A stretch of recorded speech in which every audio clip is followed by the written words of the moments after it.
A manchete é: ministro do STF critica a interferência das Forças Armadas na política brasileira.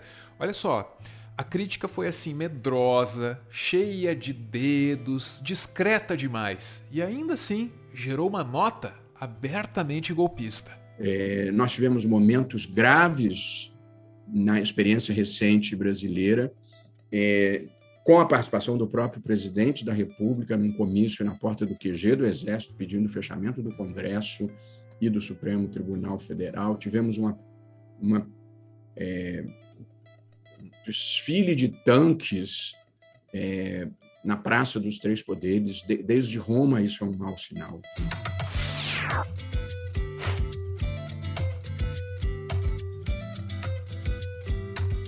O Brasil não vive mais a normalidade democrática de outrora. As regras do jogo que foram instituídas na Constituição de 1989, elas estão sendo permanentemente contestadas.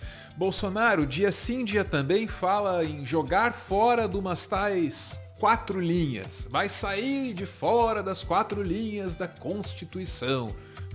Como se os crimes de responsabilidade que ele comete sempre aí ficassem dentro desse quadrado, né? O presidente Jair Bolsonaro ameaçou ontem, como nós dissemos agora na abertura do jornal, do Novo Dia, reagir fora das 4 linhas da Constituição, depois de ser avisado que tinha sido incluído como investigado no inquérito do Supremo Tribunal Federal sobre fake news e ameaças a ministros da Corte. Para ser bem claro, para ser bem explícito, sair das 4 linhas é dar o golpe, é se manter no poder mesmo que a revelia da população brasileira. A ameaça golpista tá no ar o tempo todo, às vezes mais em evidência, às vezes menos, é verdade. Em dado momento do ano passado, alguns dos colunistas, alguns dos palpiteiros profissionais aí da nossa imprensa, talvez os mais ingênuos entre eles, né, disseram aí que tudo tinha acabado, que o Bolsonaro ia apaziguar, que a gente ia ver assim um Bolsonaro moderado, como se isso fosse possível, né? Ali a partir daquele momento, o Bolsonaro ia ficar de boa, ia parar de atentar contra a democracia brasileira. Que momento foi esse? Pô, pula aí para agosto de 2021, lembra? Lembra disso? A Câmara dos Deputados deveria aprovar o voto impresso. Isso depois de muitas ameaças vindas do Bolsonaro e de alguns dos piores generais que esse Brasil já teve. Esse Braga Neto, que é um bosta. Isso, esse mesmo. A discussão sobre o voto eletrônico auditável, por meio de comprovante impresso, é legítima, defendida pelo governo federal e está sendo analisada pelo Parlamento brasileiro, a quem compete decidir sobre o tema. Ou tem voto impresso ou não tem voto, eles disseram. Aí no dia em que a Câmara discutia esse assunto, inventaram uma desculpa qualquer lá para colocar os blindados da Marinha para circular o parlamento, para dar rolê em Brasília. Isso aí era só para intimidar, mas conseguiram mesmo foi esfumaçar, né? O tanque fazia um barulho esquisito, soltava uma fumaça lá tão fétida quanto as razões por trás daquela micareta militar. O Brasil riu e riu alto dos golpistas. Em cada portal de notícias, uma charge, demonstrando que eles não sabem nem dar manutenção nos brinquedos deles, quanto mais tutelar a democracia brasileira, né? Uma vergonha, mas que também não faz a menor diferença porque as Forças Armadas não ligam muito para a própria imagem não estão nem aí, compram Viagra, não sabem explicar, compram prótese peniana, não sabem também dizer por que aquilo ali é necessário para os generais, não estão nem aí com a própria imagem. Mas assim, esquece isso, vai, vamos falar aqui do voto impresso. Tentaram intimidar o parlamento para fazer valer o voto impresso, não adiantou nada.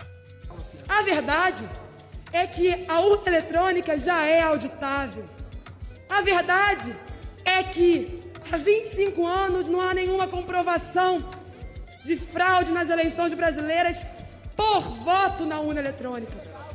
A verdade é que todas e todos nós fomos eleitos por voto depositado em urna eletrônica. Inclusive, infelizmente, o presidente genocida Jair Bolsonaro e seus filhos, amigos das milícias do Rio de Janeiro. Derrota do voto impresso, derrota dos golpistas, passa um mês e vem a iniciativa golpista mais escancarada desde então, aquele vergonhoso 7 de setembro, que também foi ridicularizado por uma rola verde e amarela, que foi levada por oposicionistas marotos para o protesto na Avenida Paulista. E a rola verde e amarela foi devidamente aceita pelo bolsonarismo. Sim, eles aceitam tomar rola, desde que seja uma rola patriótica, nas cores da nossa bandeira, aquela que jamais será vermelha. Isso apesar de serem incomíveis. Clube Bolsonaro, tá tudo aí? Clube Bolsonaro, imorrível, imbrochável, Verdade seja dita, né? Apesar de algumas das investidas contra a urna eletrônica serem assim meio patéticas, meio ridículas, elas não podem ser ignoradas não, hein? Já em 2019, eles conseguiram alguma coisa com esse chororô. Olha lá. TSE inclui Forças Armadas entre as entidades que fiscalizarão urnas em 2020. Essa decisão valeu para a eleição de 2020, que elegeu lá prefeitos e vereadores, e vale agora, para 2022. Foi referendada pelo Luiz Roberto Barroso, então presidente do Tribunal Superior Eleitoral. O mesmo Barroso que em abril de 2022 participa de uma conferência aí e diz isso. E agora se vai pretender usar as Forças Armadas para atacar, gentilmente convidados para participar do processo, estão sendo orientados para atacar o processo e tentar desacreditá-lo. Percebeu? Gentileza, fazer convite para fiscalizar a eleição, não adianta nada. Portanto, as ameaças institucionais, elas claramente ocorreram no Brasil, mas, apesar de sermos uma democracia jovem, as instituições resistiram. O Congresso Nacional continua funcionando, tomando as decisões que tem que decidir, derruba vetos do presidente quando acha que é o caso de derrubar, rejeita medidas provisórias quando é o caso de rejeitar. Portanto, o Congresso Nacional tem funcionado. Você pode concordar mais ou menos, mas ele tem funcionado. As decisões do Supremo têm sido respeitadas. Há um episódio recente que ainda vai ser recolocado em discussão. Aí ele já está falando do Daniel Silveira, tá? Que foi condenado pelo Supremo Tribunal Federal, aí ganhou aquele perdão lá do Bolsonaro umas 24 horas depois. Quer dizer, mais um desafio do presidente ao Supremo Tribunal Federal. Um fenômeno, em alguma medida, preocupante, mas que até aqui não tem ocorrido, mas é preciso estar atento, é um esforço de politização das Forças Armadas. Esse é um risco real para a democracia, e aqui gostaria de dizer, por um dever de justiça, e eu que fui um crítico severo do regime militar, um militante contra a ditadura militar, nesses 33 anos de democracia, se teve uma instituição de onde não veio notícia ruim e que teve um comportamento exemplar, foram as Forças Armadas. E apesar disso, apesar do presidente estar aí desautorizando a Suprema Corte, apesar das Forças Armadas estarem questionando as nossas eleições, nós ainda somos uma democracia. Confia. As decisões do Supremo, como regra geral, foram cumpridas. A imprensa no Brasil é uma imprensa independente e forte e crítica. E não é crítica desse presidente. A imprensa, característica da imprensa brasileira, independente, e eu acompanho os processos, ela foi extremamente crítica dos governos Lula, foi extremamente crítica dos governos Dilma, foi extremamente crítica no governo Michel Temer e aí é crítica no governo Bolsonaro. Portanto, não há nada de específico aqui. É uma imprensa que cumpre este papel de olhar com uma visão crítica o que está acontecendo. Portanto, e uma sociedade civil que já não aceitaria mais aventuras autoritárias. Aventuras autoritárias? Tipo o quê? Tipo jogar fora um sistema eleitoral que sempre funcionou sem problema nenhum, sem questionamento nenhum? Tipo isso. E aqui a gente vai ver um momento raro em que uma autoridade reconhece que o problema não é só o Bolsonaro, não. O problema são os militares de alta patente, que estão se metendo onde não devem. Tivemos um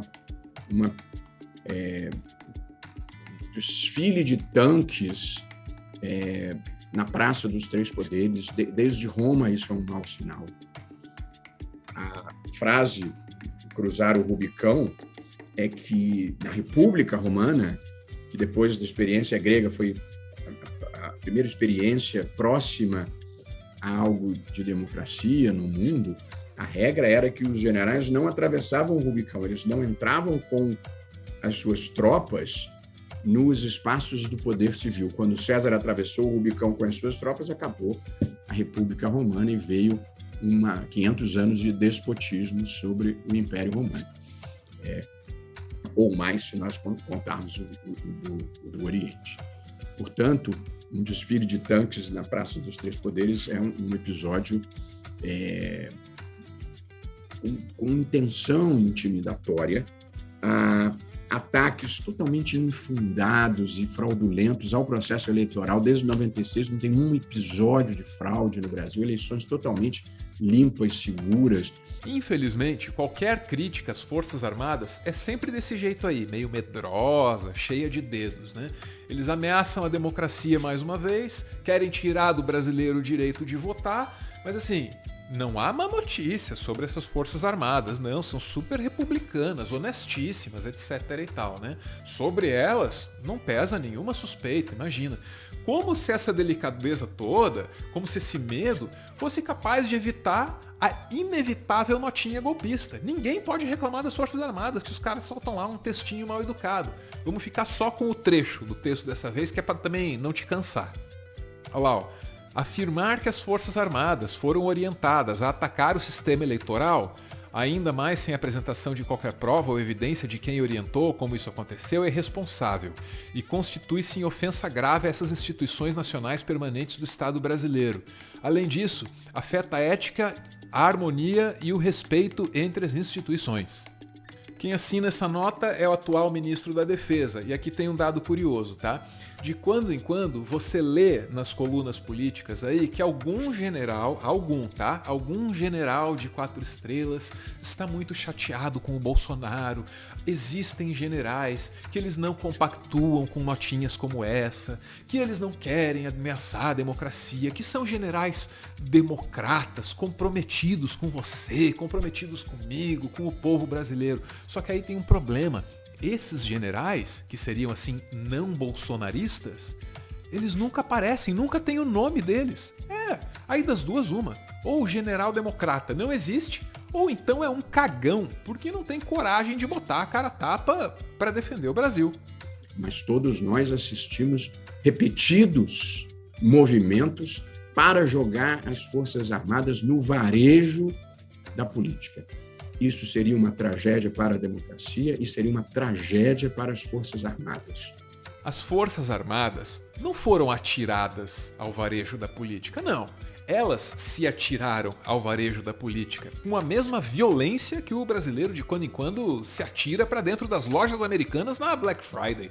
E olha, é preciso coragem para perceber que o problema é institucional e é histórico. Não é a primeira vez não, hein? A sociedade civil brasileira precisa mostrar para esses caras que não se intimida com os generais aí. Aliás, general usa uniforme por uma razão. É para lembrar que eles são nossos empregados e assim nós devemos tratá-los. Que os nossos representantes, que eles percebam logo a necessidade de desmoralizar quem não tem moral nenhuma mesmo para começar, né? Olha, um bom começo seria colocar as palavras militar e meio-fio no mesmo discurso. Será que algum deputado aí tem coragem de meter uma dessas? O desafio tá lançado. Para continuar fazendo conteúdo e, quem sabe, expandir o projeto, o Meteoro depende de contribuições. A chave Pix do canal é essa aí, pixmeteoro@gmail.com. Você pode ajudar, mas claro, só se você quiser. Muito obrigada por ver esse vídeo até o final.